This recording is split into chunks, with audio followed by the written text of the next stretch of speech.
Good afternoon or good evening to my friends. This is Pastor Akerele and David Akerele. And today is the 13th edition of our 5 value system change agenda. It is another time to connect with value and not volume. See, there's a difference between value and volume. Volume is quantity. Value is quality. Doing things big is not as important as doing things well. And so I'm reaching out to people who want to join me to make changes to our lives in 2018. Doing things big is not as important as doing things well. There is a difference between volume and value. And if you have done anything in 2017 and those things have not been done well, we've got 18 more days to the end of the year, and we are all going to say Happy New Year to 2018.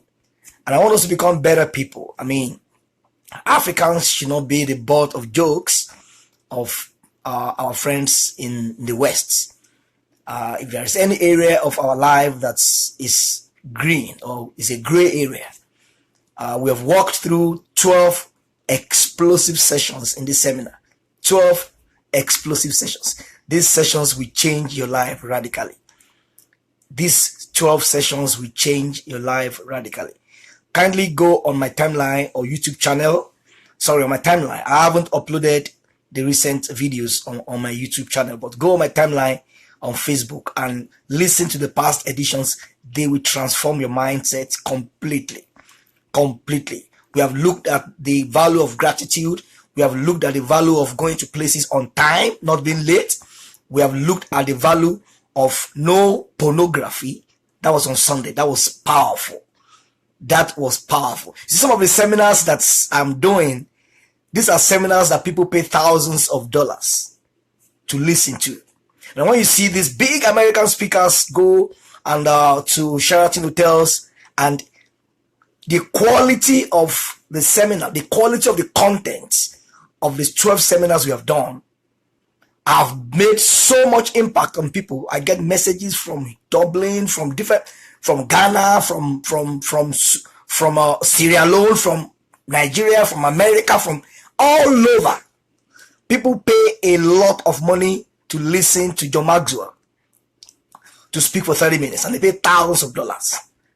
And some of the content that I have been teaching for the past 12 days, some of them were gleaned and collected from a lot of these world-class speakers and digested and cooked up and served using the African packaging.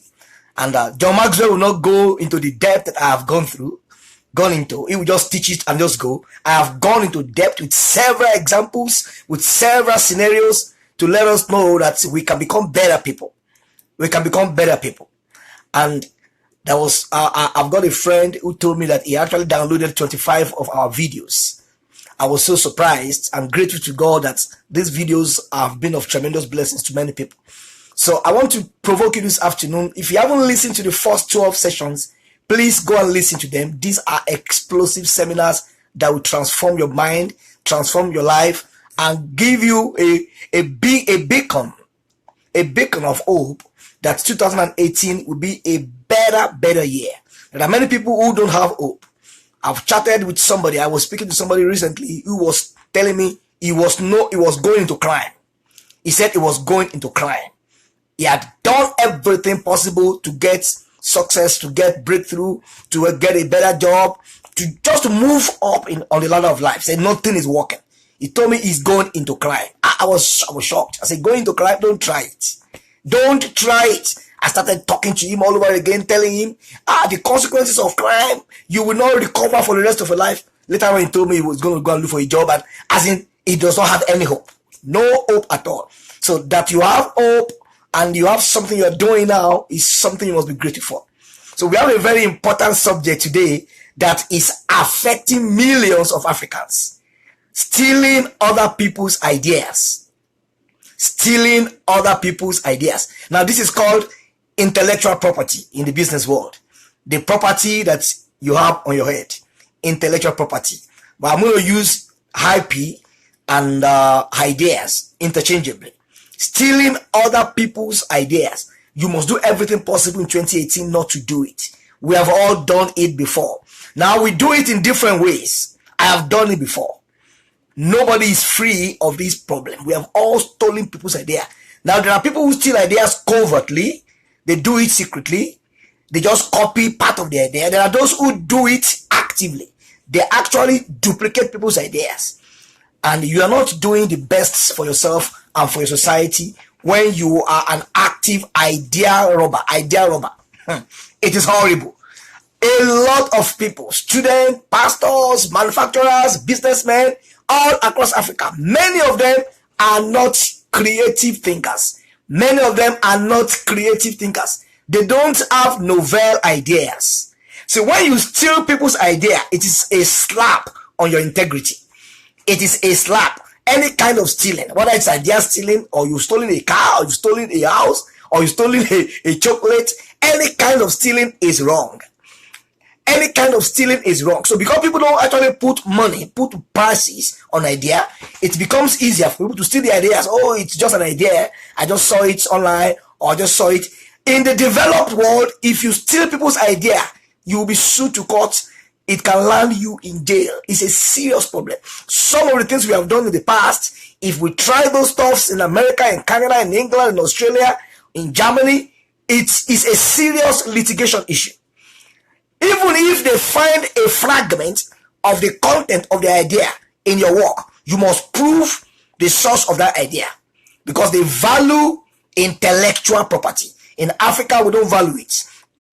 It's in Africa you will find 50 different people selling the same product on the same street.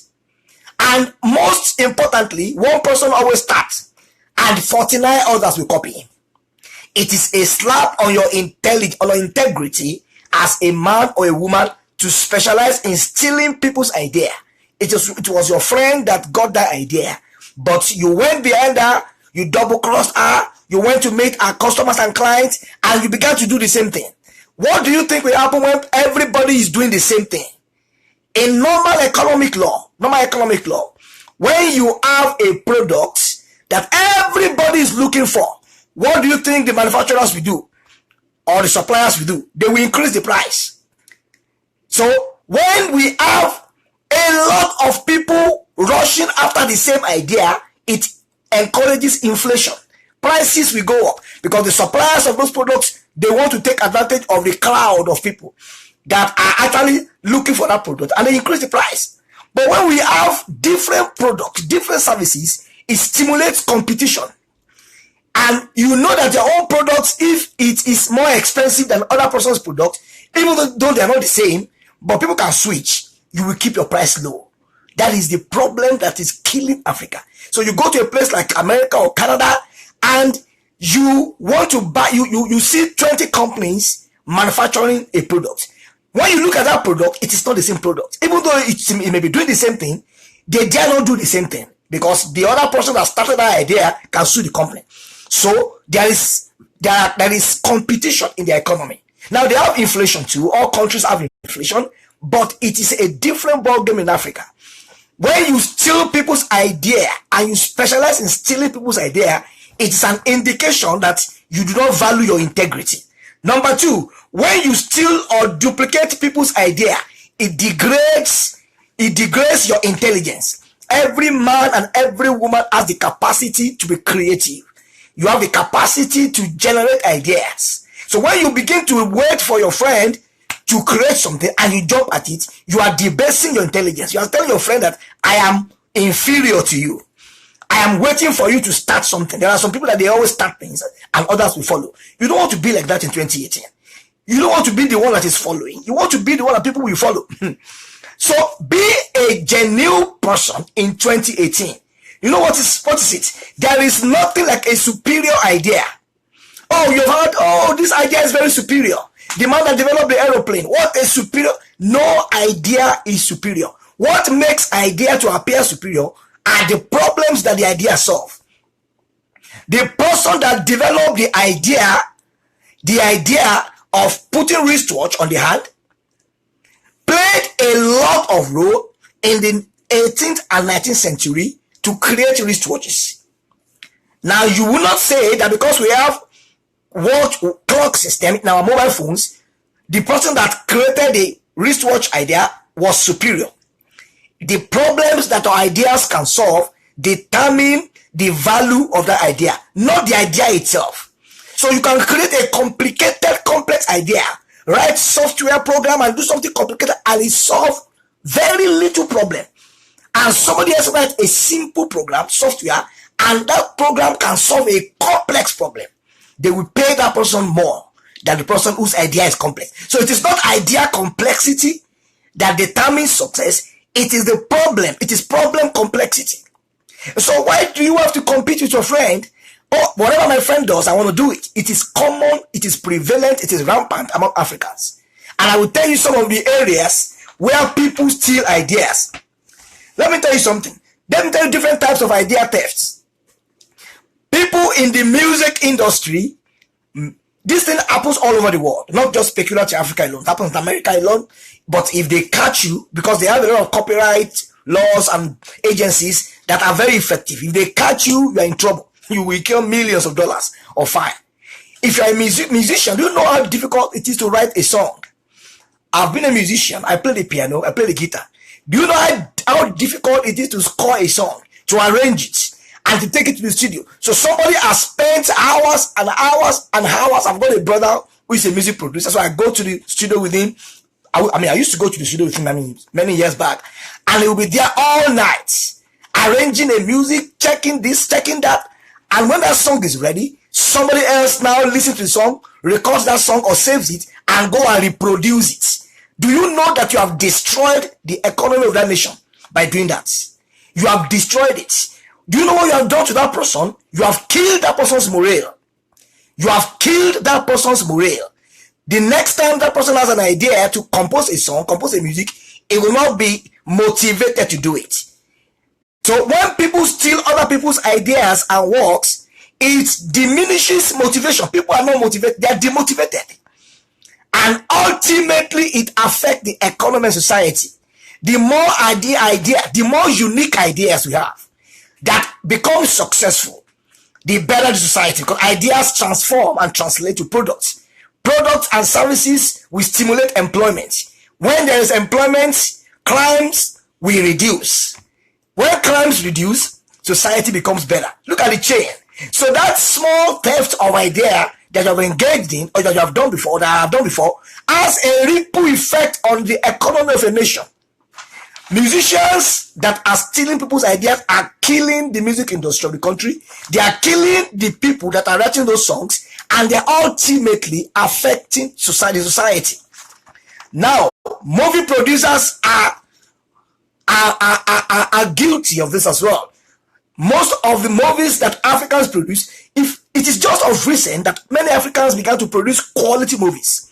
Now, if you pick a very strong documentary movie made by an American or a British, you compare them with the quality of the movies being produced in Africa, you can't even compare it.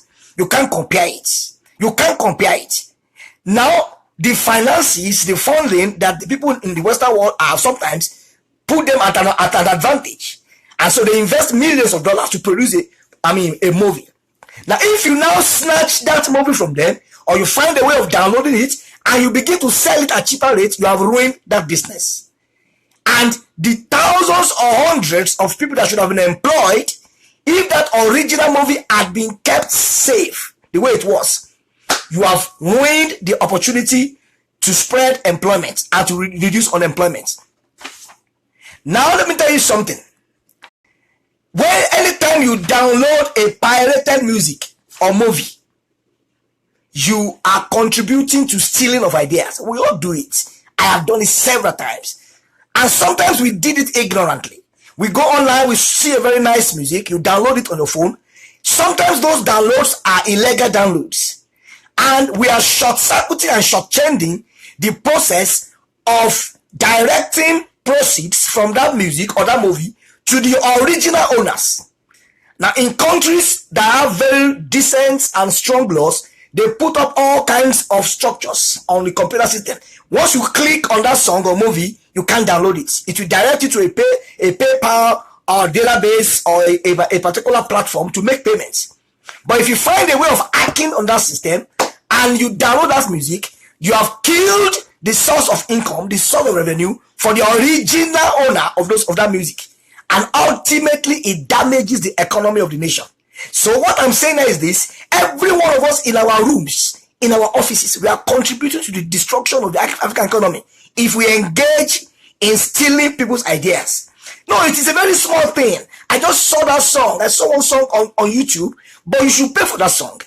That song should have been paid for. Maybe you're a computer guru. You found your way around manipulating the figures, manipulating the computer, and you are able to download that thing.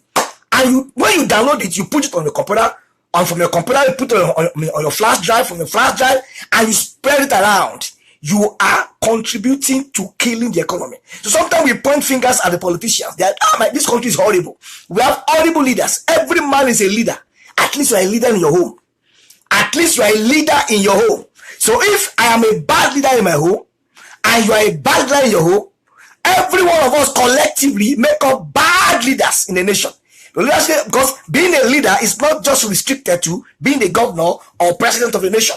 You are a leader over your family. You rule your family. You lead your children. You are a leader in your office. So I want us to imbibe and attract and magnetize this value system. Let's become original thinkers. Let's become original thinkers. Can you imagine the kinds of innovation that Facebook has been for the past 13 years or thereabouts? Imagine if Mark Zuckerberg had friends that stole that idea from him. What would have become of that business? That business has employed thousands of people. Some people are even employed in offshore locations in Africa, working for Mark Zuckerberg because of one idea. One idea can change the whole world. When the Wright brothers developed the airplane, that was one idea. That was one idea. If somebody had stolen that idea from them or had duplicated it, there would have been serious crisis. There will be litigation. Someone will go to court. Maybe today we won't have the same kind of plane we have, the same kind of airplane and aviation system we have. Let me tell you something. Software designers too have problems with idea thefts, intellectual property theft. Sometimes I like to buy MS Office, and we have different variants of MS Office. MS Office composes of PowerPoint, Word, Excel, and I subscribe every year, and I pay Microsoft, and so I download it and I put it on all my computers. And so sometimes they allow you to download it and put it on 5 devices, and you have to pay. I pay a lot of money for it. But I have found a lot of other versions of Microsoft Word and PowerPoint and Excel that you can actually copy and paste or download on your system. Now, depending on the copyright laws of the owners, the country that owns those software, if you're allowed to download it, fine. But if not, and you find your way around hacking the system to copy it, now you are damaging the business for Microsoft. Now, Microsoft sat down, Bill Gates sat down and developed a concept, an idea. I want to help people to be able to type messages, to create presentation, to do calculations. So he brought out the idea of Excel, Word, PowerPoint, Access. That was his own idea. But now I am snatching it away from him, and I am duplicating that idea. I am killing the business. And this thing is very common in Africa. Don't get me wrong. Americans steal ideas. British people steal ideas. Australians steal ideas. It is all over the world. But my focus today is on us. Let us contribute to the progress of our society, to our nation, to our continent, by not becoming idea duplicators. When you duplicate people's idea, you are passing a vote of no confidence on your own intelligence. You are telling yourself that I am inferior to the original creator of this idea. You are telling yourself that I do not know as much as this man knows. I need this man to survive. That is what you are telling yourself. You must not steal people's idea. Some friends, I've heard stories of friends, a friend who exposed the idea of a business to his friend, and the friend will go behind him and create the same thing just to kill the other people's idea. That is a serious problem. If you do that kind of thing in America and that guy reports you to the police and they get it investigated, the person might even go to jail. But some of these things, because of our porous copyright laws in Africa, people get away with so many things. But if you and I can commit not to stealing people's idea, you do it in your own room, I do it in my own room. Let people be comfortable with discussing their plans with you. Let people be comfortable with discussing their ideas with you. I received the manuscript of a brand new book from a pastor, a very leading pastor in Europe. He sent me the manuscript of a new book that he had not published. I was just discussing with him and I said, I need something. And he said, no, you will get some information from my new book. And he sent the original manuscript to me. I could not believe my ears, my eyes. The man so much trusted me and he did not even ask me any question. Somebody else wouldn't dare to do that. They will quickly change the cover and go and publish that book. The book was ready for publishing. It was ready. And the man wrote a fantastic book. He sent me the original manuscript. And I said, wow, this man trusted me so much because of, obviously, I had related with that man for a while, and so he trusted me to level. And I've known people that actually asked me to send them my manuscript for my books. I said, no, I won't send you. I had to copy those 2 pages and give it to them just to help me check for certain reasons, because I don't trust them. You know how many months and weeks it takes to write a book. So this is a big problem facing Africans. So if you want to raise a new generation of original thinkers, people who will think through ideas and they will implement it, we must start from this point. Because what is the benefit of thinking through an idea after you're about to release the idea? Somebody else steals the idea. That means you have wasted all the time and the effort and resources that you invested in that idea. Let me tell you something. I'm a pastor. This thing is rampant among pastors as well. Many African pastors are idea robbers. Many African pastors, not all of them. Not all of them. How do you rob? How do you steal other pastors' ideas? Somebody has a vision. Now, sorry for that delay. My network was just trying to reconnect. So how do pastors steal their fellow pastors' idea? You know what I'm talking about. God has given somebody a vision to do something. I'm going to start a secondary school. And that secondary school, I'm going to be feeding people or whatever. 1 month, 2 months after, 200 other pastors will come up. God has given me a vision to start a secondary school. And they will go into their churches and tell their members, the Lord spoke to me. The Lord spoke to me. And God will keep quiet and be looking like this in heaven. And God will keep quiet. I love God so much. I love God so much. He will just keep quiet. He will just keep quiet. And the quietness of God is dangerous. When a fellow man keeps quiet, you are doing something wrong, a fellow man keeps quiet, you will be afraid. When you are doing something wrong and God Almighty keeps quiet, it's trouble. Because he knows you're going to die one day. And what is 100 years before God? It is just a second. So God is just keeping quiet and watch everybody. Everybody is lying against God. God has told me to build this, to build that, to build this, and they know God didn't tell them. It is pure greed and covetousness because somebody else actually had God originally. How many people in the scriptures did God tell to build and hack? Only one man, Noah. Imagine when Moses came up. Moses said, I want to go and build a hard hack. How many people did God ask to cross the Red Sea? Only one man. So only 2 of them. One man, and then one other person crossed the sea. That was Joshua. Moses and Joshua. It never occurred again in the scripture because God is an original thinker. Now God, I'm not saying you can't learn from people. You can learn from people and borrow their integrity. Borrow their discipline. These are things you can learn. You can be mentored. But duplicating their physical activities and brandishing it and embellishing it in the name of God is trouble. If it were men will sue you to court for intellectual property infringement. God doesn't sue anybody to court. He's going to wait for the person to die one day. And because human beings, we are short-sighted. I have a long time. I'm still 25. By the time I'm 100, I will change. How do you know you will reach 100? Is there any man on earth who can guarantee the day he's going to die? The people that died at 70, did they plan to die at 70? Nobody wakes up and say, I want to die at 85. We are just trusting God to give us long life. So that is why it is very important to do things right now, not procrastinating that in the next 50 years I will change. In the next 8 years I will change. When you are not in control of your life, when you are not in control of your life, a lot of copy and pasting in ministry. A lot. I'm a pastor, so I'm being careful there because my ears are full and I know what is happening around all across Africa. Being an original creator of your own area of focus. This is my calling. This is my ministry. This is my work. Regardless of what your friend is doing, and you stay there. Let my friend build heaven and earth. I have not been called to build heaven and earth. I've been called to take care of orphans. And you focus on your orphans ministry, because focus is the mother of manifestation. Anybody that focuses on two things at the same time cannot succeed. You looking left, you looking right. You looking left, you looking right. If God is the one that is spearheading and inspiring you to focus on the two things at the same time, He will give you the enablement to do it. A lot of idea proliferation among pastors. A lot. The Lord told me. The Lord told me. The Lord told, and these are things you cannot try with Satan. The people that worship Satan, they respect Satan more than the people that worship God, because they know Satan doesn't delay punishment. Instant judgment. He disciplines them. And that's a story for another day. Before the end of the year, I'm going to do a series of teaching.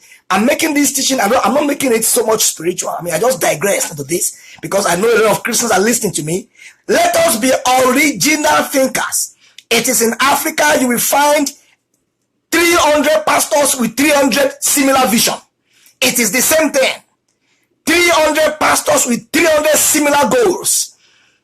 That is what has killed the effectiveness of the church in Africa.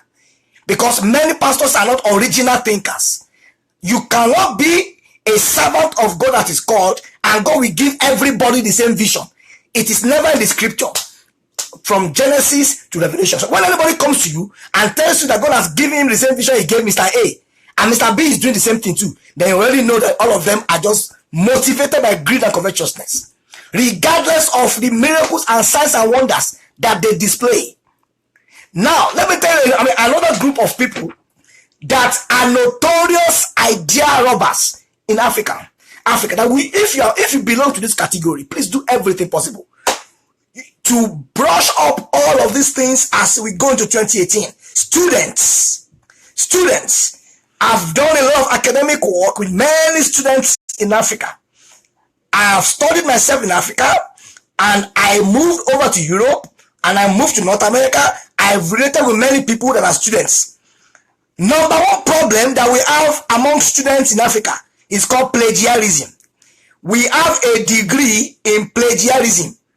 If they do an award ceremony, they will give most of us an award in plagiarism, because they didn't teach us. Even when they taught us, they didn't emphasize it. The lecturers and the academic system from where many of us came out, they did not emphasize plagiarism. Many professors just said it in passing. They didn't discipline people and take it as a serious issue. Know what's happening? When you give an assignment to a student as a lecturer, you expect that student to be an original thinker. You are building in that student critical reasoning, the ability to think critically.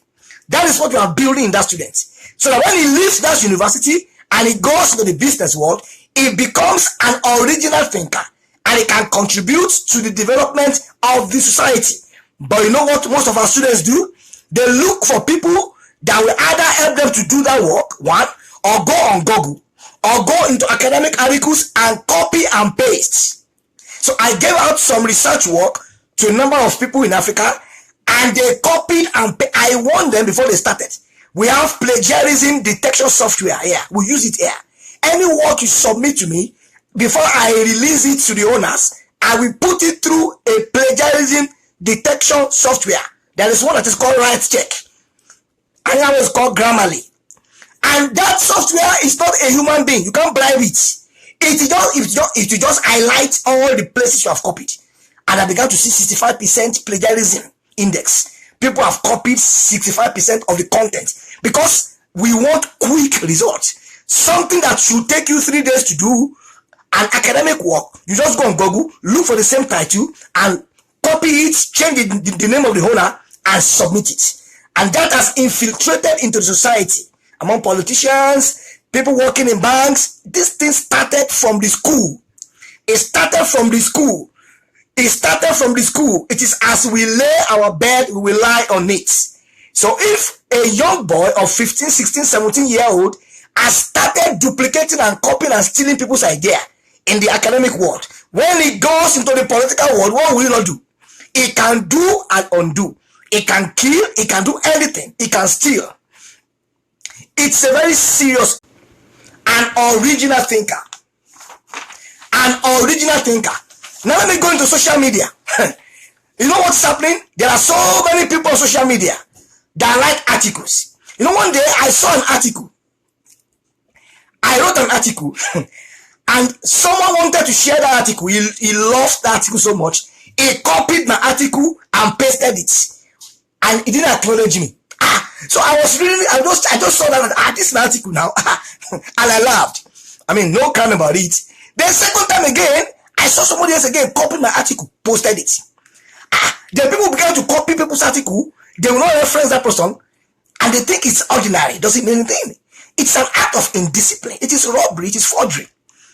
It looks so simple. Those simple things, they are called simple little foxes that spoil the vine. So even on social media, you can be a stealer of people's idea. In fact, social media is a world now. Social media is a world. You can be live with Harvard University and be attending lecture and be looking at the lecture. You can do anything on social media. We want us to become original thinkers. Stealing people's idea is an insult. It's a slap on your intelligence and my intelligence. It is telling the other person that they are superior to you. I need to depend on you to be able to think. That's what that thing means. If somebody can write a one-page work report and it takes him 3 days to do that one page, and you copy and paste it, apart from the fact that it's a fraud, you are telling yourself, I am inferior to that person. This person is superior to me. Now, manufacturers of products in Africa, that one is a serious problem. People are looking for how to shortchange one another. Somebody has made a shoe, they copy the same style, and they quickly produce it. You are killing the economy. Now, these value systems are not taught right from the grassroots. So people think that they are just being smart. I'm just being smart. I'm just being smart. I remember the story of a movie premiere that was being done somewhere, and somebody sneaked into the movie premiere and took out his phone and started recording the movie secretly. And somebody just observed that somebody was pointing his phone on the screen. It was a big cinema. They were doing a premiere. And the person was recording it. And they discovered that he was part of the people pirates. He belonged to the pirate association.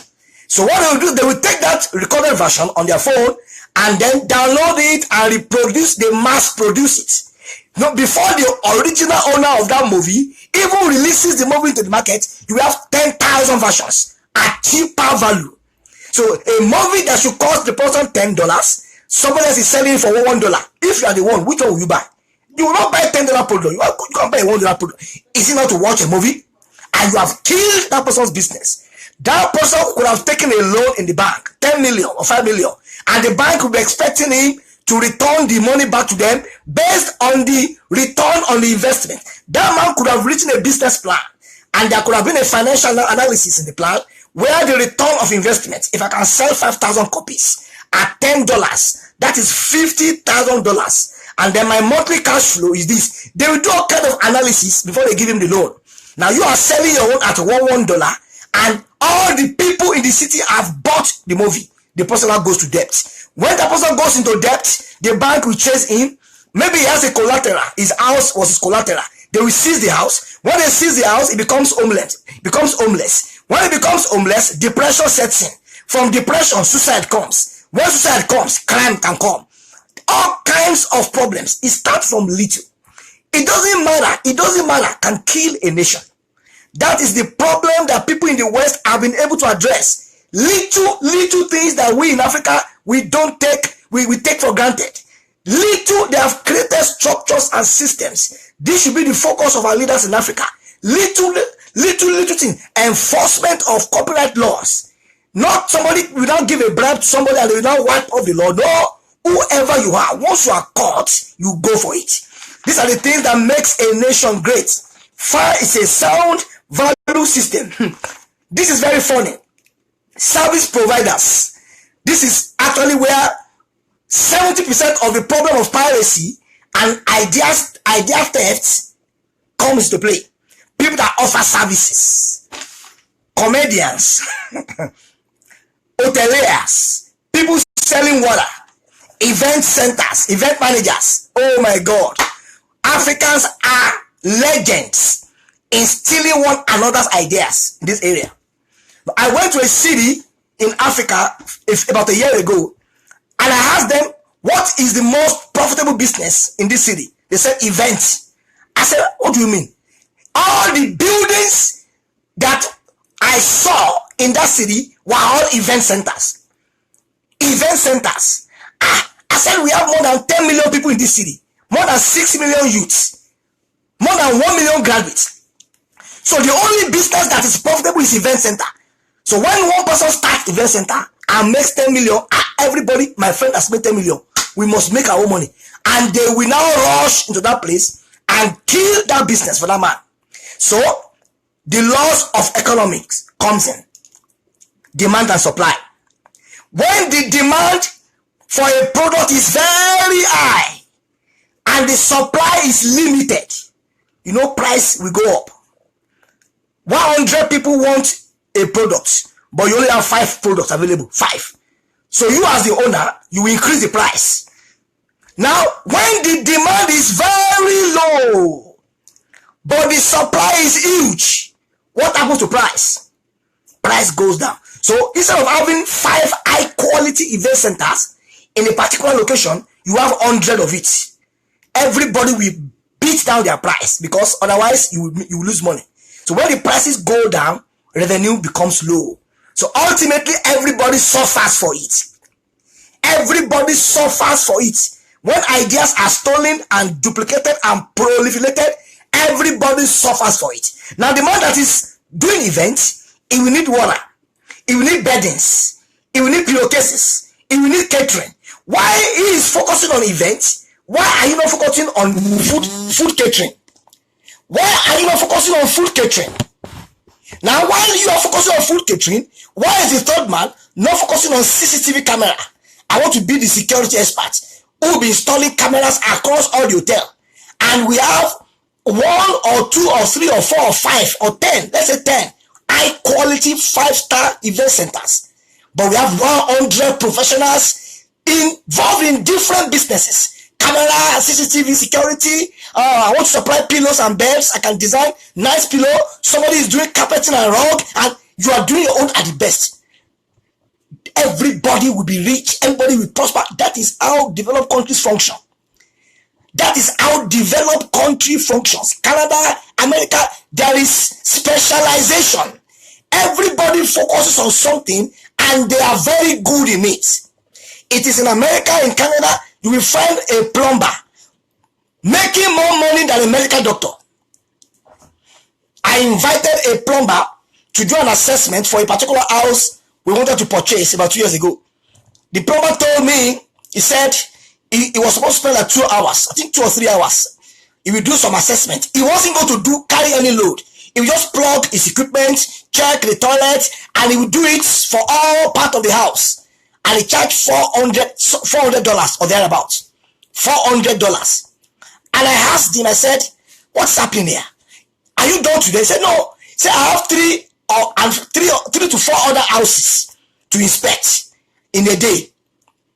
In a day. So the guy makes like $2,000 in a day. Plumber. And he works every day. So in a month, the guy makes at least $40,000 as a plumber. He is being paid more than medical doctors. Do you know what that will do to society? Why will you go and copy a doctor? Why will you go and read medicine?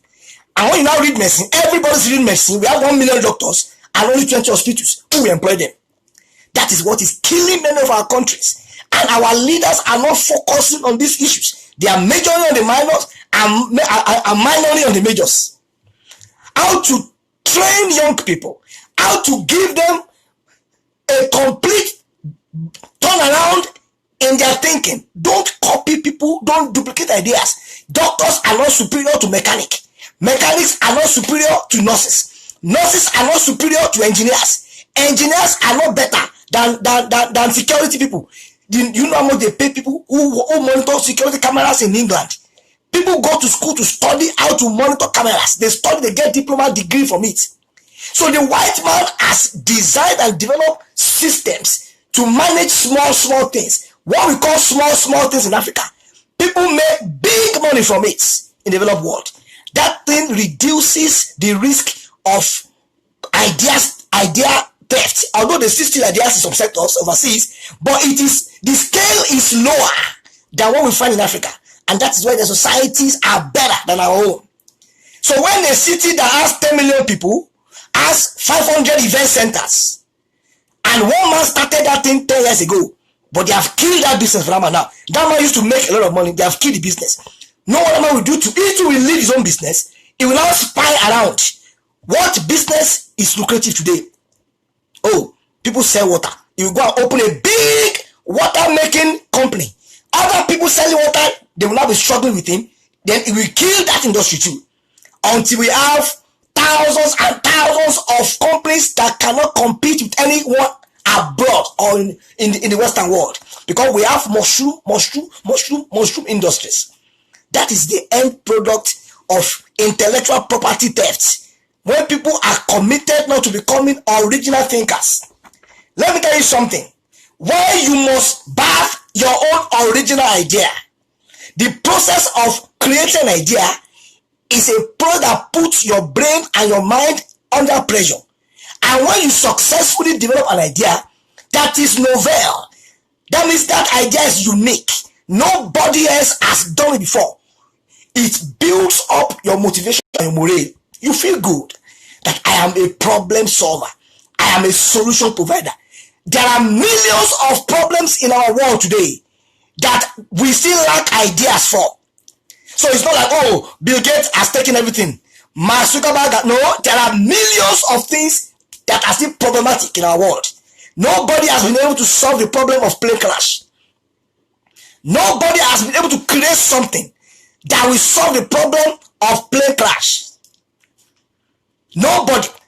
Many years back, when people were throwing missiles into different countries during war, when those missiles enter those countries, it destroys lives, kills people. The American government, British government, Russian government, they were working around the clock. There must be something we can do. Then somebody came up with an idea.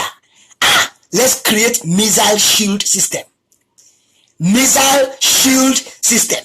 Anywhere in the world missile is coming, this shield system will detect it and intercept the missile. That was how they solved that problem. That person became a billionaire. A billionaire. There are still millions of problems unsolved on Earth. Millions. It is a mark of laziness to copy other people's idea. It debases and diminishes your own intelligence. It tells you and I that the person we have stolen from is better than us. Is better than us. If you want your name to be written down in gold, in your nation, in your city, in your community, be an original thinker. Something that no other person has taught. And then when your friends trust you with their idea, with their products, don't destroy their life. Don't destroy their business. Lack of trust is one major problem in Africa. The person living next door doesn't trust the other person. It is not so overseas. That's another topic for another day. People don't trust one another. The level of hatred and suspicion is so high that you cannot even trust your brother or your sister.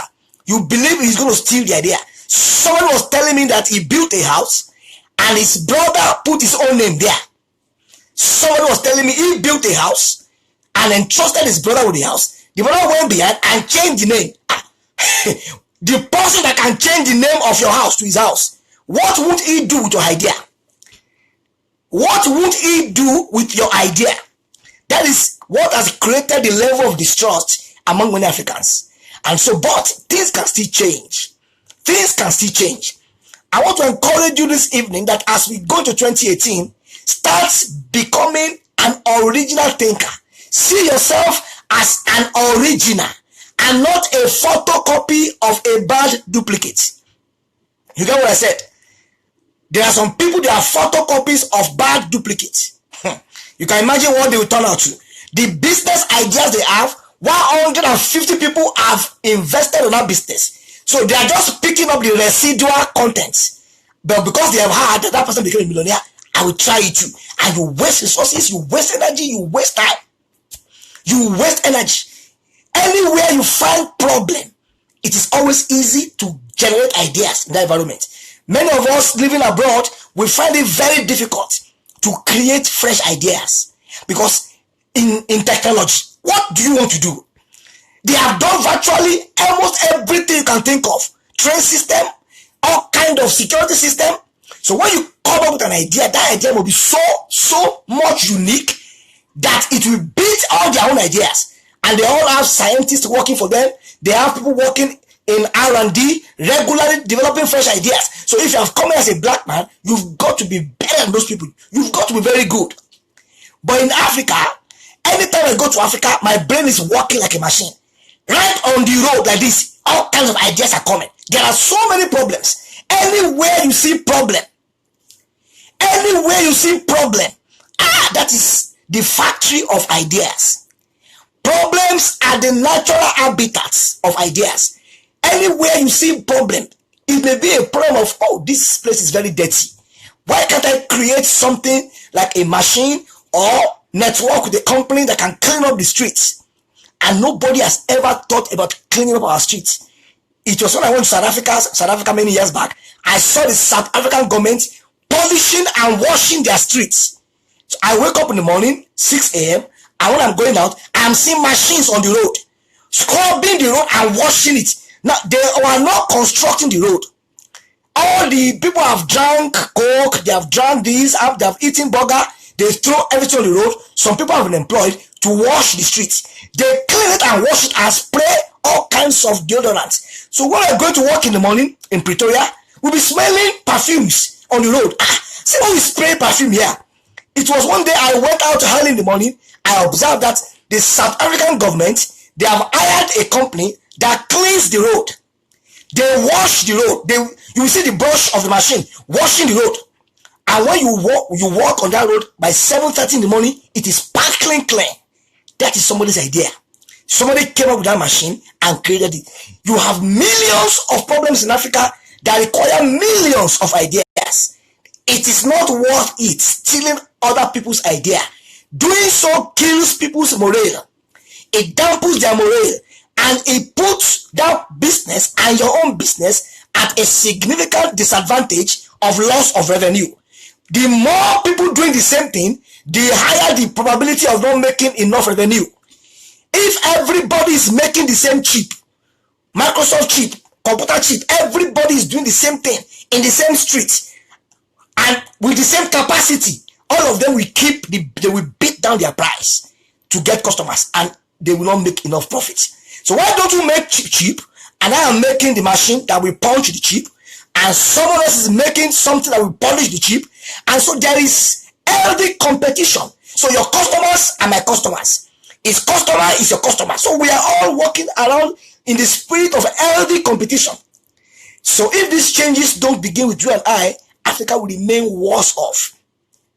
Idea stealing starts from childhood, start from grassroots, start from classrooms, copying and pasting content online without references, going into articles, copying and pasting. Sometimes they will copy and paste it and adjust some words and submitting it to a professor. You dare not try it in the Western world. I know that many universities in Africa now are very strong on that now. I mean, I'm not speaking of everyone, but there are still so many schools. No, I work with graduates from many African universities. Even up to this week, I work with them. It is headache every time. And I employed 10 researchers. I fired 9 of them. 3 of them are PhD students in one of Africa's best universities. They will go online, copy and paste, and submit it. And I will tell them, didn't they teach you about plagiarism? Plagiarism is so serious, you can be expelled from the university. When I was doing my MBA, I had an Indian friend who came from India, and we wrote an assignment, and he just copied and pasted a page. We did 14 courses in my MBA. 14 courses. Marketing management, strategic management, all kind of courses. The last course, the 15th course, this guy had done 14 courses. He had passed. The 15th course, he just did an assignment and copied and pasted one page. And they set up a committee, disciplinary committee, and the guy was expelled. We could not believe our ears. We apologized on his behalf. We went to the British department. We begged them. They said, no, it's against our policy. No. Plagiarism is a capital offense. We got to use you as a scapegoat. The guy was crying. He spent thousands of pounds. They didn't give him a chance to rewrite the exam. They said, no way. They sent him back to India. It's one of the experiences in my life that when I remember it is God. You don't want to make that kind of mistake. So I work with people that have violated the laws of plagiarism times and times over. And I have to be sacking people. Because when they plagiarize the work, they will now put me under burden. Sometimes I have to rewrite the papers myself. And before I give it back to the clients. Sometimes we write proposals, business plans. You can't just go online and look at the business plan that has been written and copy and paste it. Just change some words. It's stealing. Whether you are stealing a car or stealing a goat or stealing a cow, stealing is stealing. Intellectual property theft is even worse because somebody's efforts over a period of 5 days, creative thinking, creative reasoning, and that has been put together, and then you are copying and pasting it without acknowledging that person. It's a serious indictment on your integrity and credibility. And so we have 18 more days to the end of this year. I want you to make a commitment that as I go into 2018, I will not steal people's idea. I am a musician. I will take the pain to write my own music. If my music is not selling, that means it is not a good music. I will take the pain to think and be creative and write the best song. And if people don't buy my albums like they are buying other people's albums, then that means it's not my career. Change your career. Maybe you're not called into music. Then you don't have to go online and search for someone's music, copy all the beats, copy all the lyrics, change some of the lyrics, and then look for the tonic sulfur, do, re, mi, and change it. And now go to somebody who can manipulate it, a producer, and now you want to kill that person's music. Many of our young musicians do these things because of the laziness that has been made inherent in their system. If you are a student, you cannot get to the top of your academic career. You can compete at a local level. When you submit a paper to Academy of Management, that is probably the world's biggest academic management industry that examines academic articles in the management field. Universities from Harvard, from Oxford, have professors from them that are in that committee in the US. When you submit an article, copy and paste to them, they won't even acknowledge it. You want to compete at the top, then we must do things right. The reason why we have only very few Africans at the top is because many of us are looking for shortcuts. This thing takes 3 weeks to do. I want it to be done 3 days. And then 3 days will not be as a result of my brilliance, as a result of shortcuts. Let me kill somebody so that I can live. Let me copy somebody's idea. That is what is retarding the growth of African economy. It happens everywhere. In politics, in the church. This thing is a monster. When you see the way pastors copy one another. I'm a pastor. Hey, when you see the way and they come to church on Sunday, the Lord spoke to me. I was telling a friend recently, be careful not to accept the Lord spoke to me as the Lord spoke to me. By their fruit you will know them. Anything that violates the spirit of the scripture is not of God. One man has been given a vision to start a secondary school and to use it to evangelize and reach people in the village. 1 year after, the friends will start the same thing too. I said, the Lord gave me that vision too. The God we serve is not a duplicator of vision. God doesn't duplicate vision. God is an original thinker. God is a novel creator. It doesn't duplicate vision and dream. Because nobody's vision and dream is superior. So why should you duplicate it? Anything he gives you, you think it is a small thing. It's not a small thing. It is not a small thing. There is no superior vision. There is no superior vision. It is we human beings, we think something is superior because it is big. Big is not always superior. It is not the size of an idea that determines its quality. It is the problem that you are solving. The problem you are solving. One small syringe that has a content for an injection put inside a man will cure sickness. But can you take that small syringe with the content and put it into the fuel unit of a car? I want to give the car fuel. Will it work? So you cannot say that the tank of a car, because it is big, it can accommodate bigger content, it is superior to the content of a syringe. Because they are solving different problems. If that content of the syringe doesn't enter the man will die of sickness. And if the content of the gas pipe doesn't enter the car will not run. Different problems. Different problems. So when you see your own idea, your own calling, your own vision as inferior, because it is not visible. Some of the most important part of our bodies, that if anything happens to them, we are dead. They are all covered. They are all covered. Liver, kidney, pancreas, they are all covered. The ones that are more visible, they are not as important as the ones that are covered. So if a man is saying, because my hand is longer, I want to give it in exchange for my kidney, is that not madness? Come and take my kidney and leave my hand, or take my hand. They are doing two different things. That small kidney has more power to sustain the life of a man than the hand. They are making all kind of machines now that can replace amputated hands. Don't you see people that run Paralympics? This South African guy that was accused of killing his girlfriend, a Paralympic superstar, they put something, is it limbs or something, on his leg. He runs 100 meter relay race or race. If it was his kidney that was removed or his liver, he would have been a dead man long ago. It is not the size of your idea or your vision that matters. The problem you are solving. Little idea can change the whole world. Little.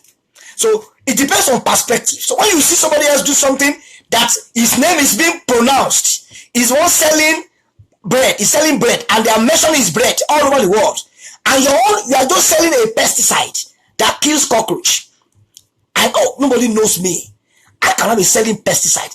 Your own pesticide kills cockroach in the house of people. His own bread solve the problem of hunger. So you throw away your pesticide and you go into bread making. You have missed it. That is the mindset of many of us in Africa. His own project is better than my own. His church is bigger. They mention his name every time. President go to his church. That means he's better than me. Because the eyes of the blind open when he's preaching. Eyes of the blind have not opened in my own preaching. That means he has something I don't have. I must be like him. Me also, I must start hosting American pastors. Me also, I must go to Jerusalem. And you don't have the means to do it. And then you do it at all costs. Instead of doing things at God's costs, you do it at all costs. At all costs means you can kill anybody to achieve it. We find this thing all across Africa. Nigeria, Ghana, Togo, Sierra Leone, South Africa, all kinds of vices. These are the things that are debasing our value. And the people in the Western world, they don't even have any respect and regard for us. But if you change, and I change, and in our homes, in our schools, in our homes and houses, little changes, continuous improvement, like the Japanese we call it. We change here. Ideas are unique. I'm not going to steal people's idea. This is my own idea. With the regardless of where it takes me to, I will polish it up, I will build it up. That is what I will do. Let me tell you a story before I complete. I have shared this story many times. Fortunately and unfortunately, it's a spiritually focused story. There was a man in Australia in the 1960s. The man's name is Arthur Stace. Arthur Stace. You can Google him online. The man was a Christian. He was going to a church. During the service, the pastor in this church will be shouting, I wish somebody can tell the whole of Australia about eternity. I wish somebody can tell the whole of Australia about eternity. This man will be screaming. He will be screaming. And this young man will sit down in the church. And then he started getting leading in the spirit. How will I tell the whole of Australia about eternity? I'm a young boy. I don't have money. In the 60s. He now had an idea. And the Lord brushed that idea up. He said he was going to be writing the word eternity on the sidewalks of the road. So he went to buy a brush and a paint box. By 4:30, 5 a.m. in the morning, before anybody came out, he'll be writing eternity. He will walk kilometers on the sidewalk, on the road, on the wall. Eternity. Eternity. After like 2 hours, he will walk back home again. When people wake up in the morning and they were going to work in Sydney, Australia, they were seeing eternity rating. The pressman, the journalist, who was this man? This man did this thing for 15 years. They tried everything possible to detect him. He will speak out 4 a.m., go to write eternity. That was 1967. You know what happened? In year 2000, Australia hosted the Olympics, Sydney Olympics. There was a particular point, it is called the Center Square in Sydney, where Arthur Stace had written the word eternity in 1967. That paint is still there. They didn't wipe it off. When they wanted to host the Olympics, by divine providence, it was the Center Square that they used for the opening ceremony. And they beamed satellites on that center, and the word eternity was the first word that the satellite picked and zoomed on it for a few minutes. And history tells us that at least 4 billion people all over the world watched the opening ceremony of Sydney Olympics. 4 billion people all over the world saw the word eternity. A man with a one-word ministry impacted 4 billion people. A man. No church auditorium, no aeroplane, no car, no money. He had only one word ministry, no church members. He impacted 4 billion people. The day I heard of this story, it tore me to shreds. The value in being an original thinker, focusing on your own idea and your own calling, and sticking there, dying there, without being motivated by greed or covetousness to copy other people. When Arthur Stace was writing eternity in 1967, he didn't know a day was coming that the whole world will stand up. On that day, Arthur Stace was honored in Australia. 4 billion people all over the world through satellites, they watched the word eternity, and it impacted their hearts, drew their heart closer to God. Nobody knows how many millions and millions would have repented on that day because they saw the word eternity. Only God knows. That is why, as a Christian, or as anything you are, you must make up your mind, and in 2018 you must be an original thinker. God is never a copycat. God is never a copycat. God is an original creator, creative inventor. Nobody is as creative as God. He doesn't copy anything. Don't become the photocopy of a bad duplicate. In 2018, the people you are copying might have copied other people. That vision you are copying might be a photocopy vision. Maybe that person copied it again, and the other person copied it again. Don't become the photocopy of a bad duplicate in 2018. Be an original thinker, a novel creator, a passionate commitment to your own goal and vision, regardless of the result other people are having. Stay there until you matter. Stay in your matter. You will soon matter. It is only a matter of time. Stay in your matter. You will soon matter. It is only a matter of time. I've come to the end of this seminar this evening, and I want to allow you to go and sleep. It's quite late in many places, and I want to keep it short like this. The word is boiling in my heart, but I believe you have learned something today. I want you to take a deep breath and make a commitment that I'm going to stay in my matter. Because I will soon matter. It's only a matter of time. So that in the next 18 days, you can do an audit of your life. Where was I in the last 11 months? Where should I be? What are the gaps? How do I fill it up? Regardless of the result other people are having. Nobody's ideas are superior to your own. It is not the quantity of ideas that matter, but the value in that idea. Value is forever superior to volume. Value is forever superior to volume. Volume doesn't solve problem. It is value that solves problem. So when you have a value orientation and value reorientation towards value, the thirst and the passion to steal people's idea will die a natural death. And you and I will make Africa a better place in 2018. God bless you so much for taking time to listen to me this evening. I see you tomorrow for another edition of our value system change agenda. Have a nice evening. Have a great sleep. God bless you. God bless you. God bless you.